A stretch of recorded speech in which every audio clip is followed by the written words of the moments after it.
semuanya, untuk kalian yang pengen nonton Bali Vlog Part 2 ini, aku saranin untuk nonton part pertama dulu ya. Thank you! Hello everyone, welcome back again. Jadi di vlog kali ini aku bakal jalan-jalan ke Kintamani Bali. Karena kata di Kintamani ini lagi ada banyak kafe-kafe baru yang pemandangannya bagus-bagus banget. Karena aku penasaran, jadi aku langsung datang ke Kintamani. Dan karena lumayan jauh dari Denpasar, akhirnya kita mutusin buat ngabisin waktu di sini. And if you guys can see, ini bener-bener pemandangannya bagus banget. Airnya biru, air danaunya, terus gunungnya juga cantik banget karena berawan gitu.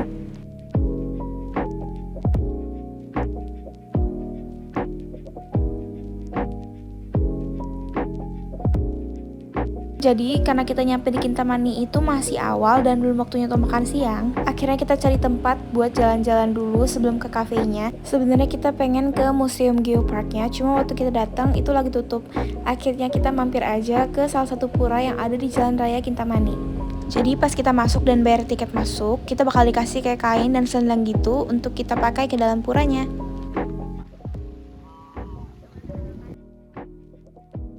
Aku nggak expect kalau puranya bakal secantik ini, karena aku kirain bakal kayak pura biasa aja, dan ternyata bagus banget. Mungkin karena banyak suara alamnya, mulai dari suara angin, suara angsanya, jadi kayak ngebikin suasananya itu jadi damai banget. Ditambah pemandangannya itu cantik banget karena latar belakangnya gunung-gunung gitu.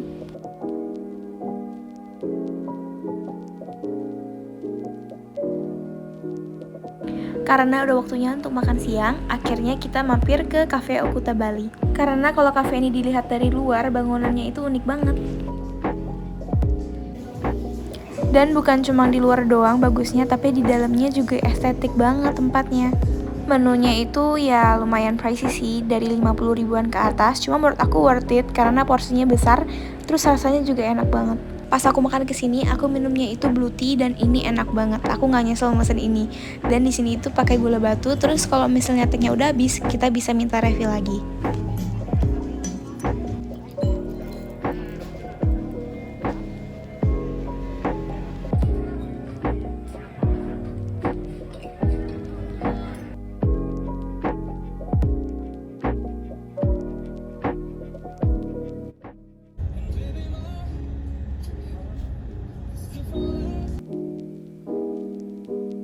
Sebelum pulang dari Kintamani, kita pengen ke Pantai Dreamland, cuma kayaknya itu udah kemalaman. Dan akhirnya kita ganti destination ke Jimbaran Beach. Karena pas aku nyampe itu udah jam makan malam, jadi akhirnya Jimbaran ini rame banget, semua restoran yang ada di situ dipenuhi oleh pengunjung.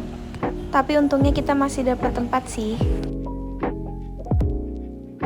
Dan as usual, kalau kamu ke Jimbaran, itu pasti pesanan makanannya lama banget datangnya. Mungkin karena rame kali ya. Jadi akhirnya sambil nunggu pesanannya, aku keliling-keliling pantai dan mesen jagung bakar. And it turns out rasanya enak, cuma nggak tahu ini beneran enak atau gara-gara lapar.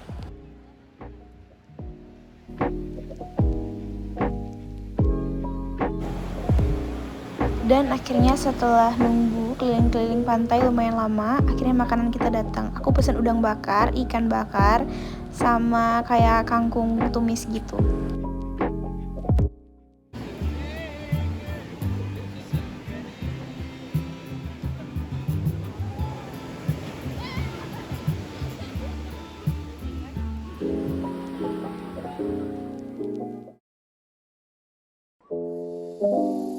Good morning, hari ini kita pengen pesen mie gacoan dari Gojek. Dan pas udah nyampe itu aku excited banget buat cobain, karena di Jakarta itu mie gacoan dimana-mana ngantri.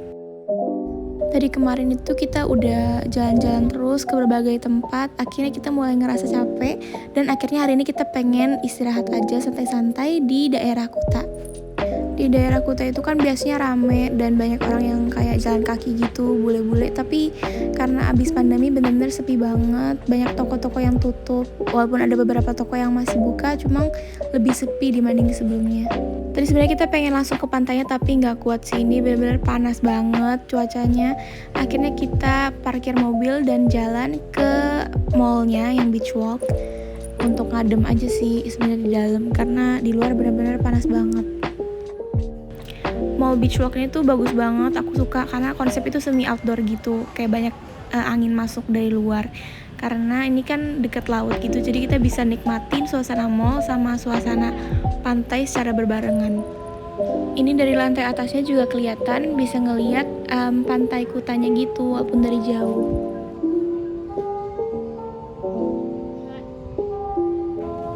Akhirnya kita mampir ke Mr. Wayan by the Sea. Ini restorannya bagus banget karena masih bisa ngelihat laut yang tadi.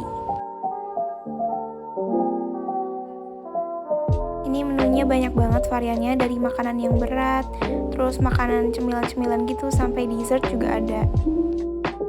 Dan akhirnya kita pesan kayak ubi goreng sama banana split gitu, karena kita masih lumayan kenyang abis makan mie gacoan yang tadi. Nah, karena cuacanya udah mulai nggak terlalu panas, akhirnya kita turun dan jalan ke pantainya. Kalau kayak gini cuacanya itu udah pas, nggak terlalu panas dan agak mendung-mendung gitu.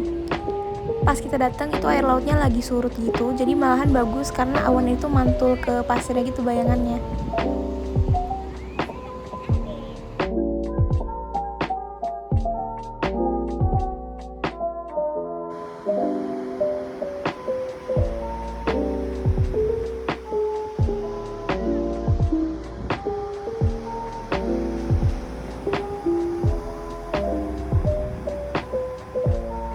Dan kita itu kayak nyewa tempat buat duduk-duduk gitu di pantainya, dan kita duduk di situ sampai sore buat nikmatin suasana di Kutanya.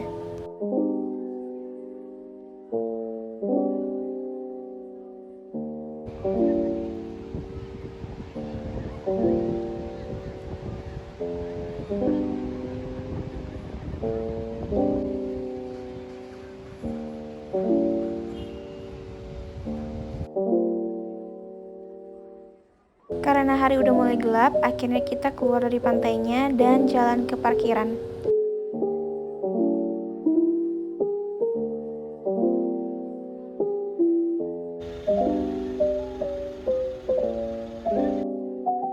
Dan suasana malam di Kuta itu juga enak banget, cuma sayang banget gak seramai dulu. Ini benar-benar sepi kalau dibandingin sebelum pandemi. Dan sekarang itu kita lagi nyari makan malam, dan aku punya rekomendasi restoran ayam tulang lunak enak banget. Ini kayaknya juga ada cabangnya di Jakarta, cuma aku gak pernah makan yang di Jakarta. Kalau ke Bali aku selalu makan yang ada di Bali. Nah, kalau kesini tuh aku selalu mesen kayak ayam kremes tulang lunaknya gitu, itu enak banget, recommended.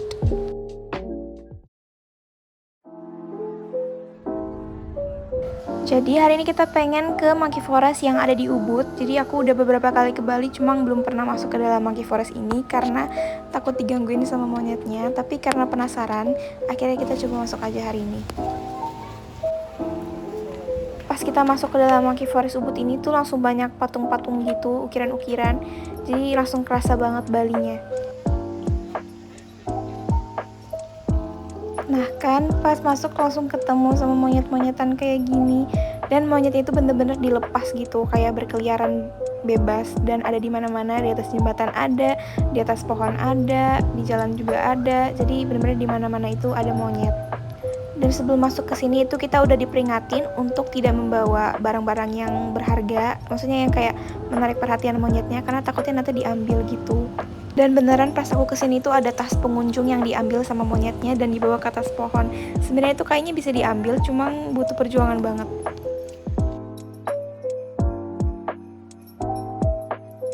Jadi di tengah-tengah taman ini tuh ada kolam gitu, kolam kecil, dan ini monyetnya seneng banget main-main di sini, berantem, lompat-lompat gitu, dan seru banget sih ngeliatinnya.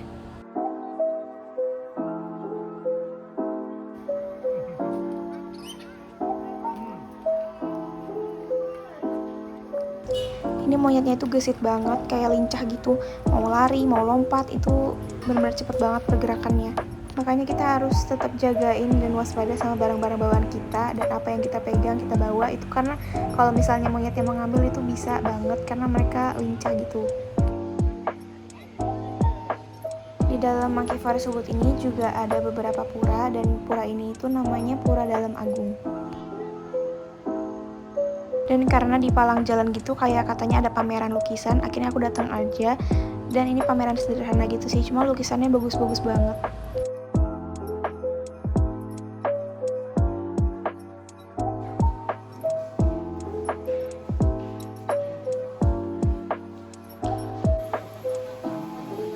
Untungnya selama aku ada di Monkey Forest Ubud ini, aku nggak digangguin sama monyet-monyet yang ada.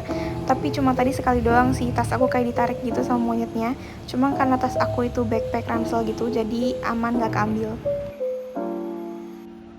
Nah sekarang pas keluar dari Monkey Forest Ubud itu udah jam makan siang. Akhirnya kita mampir ke warung nasi ayam Boki yang ada di Nusa Dua, dan kita beli froster karena ada Circle K gitu di sampingnya.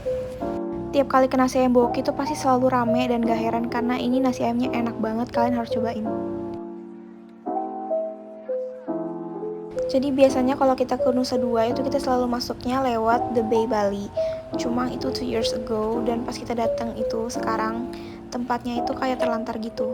Dan sebenarnya di Google Maps itu udah ditulisin kalau tempat ini tuh closed gitu, tapi kita tetap pengen datang lihat. Dan bener aja pas kesini itu tempatnya bener-bener udah kayak hancur gitu, nggak dirawat. Kayaknya sih ini udah fix karena pandemi dan sepi pengunjung, jadi nggak terawat kayak gini. Cuma kata ini bakal dibangun lagi, tapi nggak tahu kapan sih. Padahal sebenarnya pantai ini tuh cantik banget karena kita sering nongkrong di sini. Dan biasa kalau kesini tuh kita nongkrongnya di The Pirates-nya, itu kayak ada restoran cafe yang temanya bajak laut. Cuma lihat ini, sekarang jadi kayak gini kapal-kapalnya. Padahal sebelumnya kayak gini. Sebenarnya di sini masih tersedia sih kalau buat yang mau duduk-duduk gitu untuk nikmatin suasana pantainya. Cuma bedanya nggak ada restoran aja kayak dulu lagi. Karena udah mulai sore dan udah mau gelap, akhirnya kita jalan pulang ke villa lagi. Dan untuk vlog kali ini sekian, karena udah lumayan panjang juga durasinya. And see you on part 3.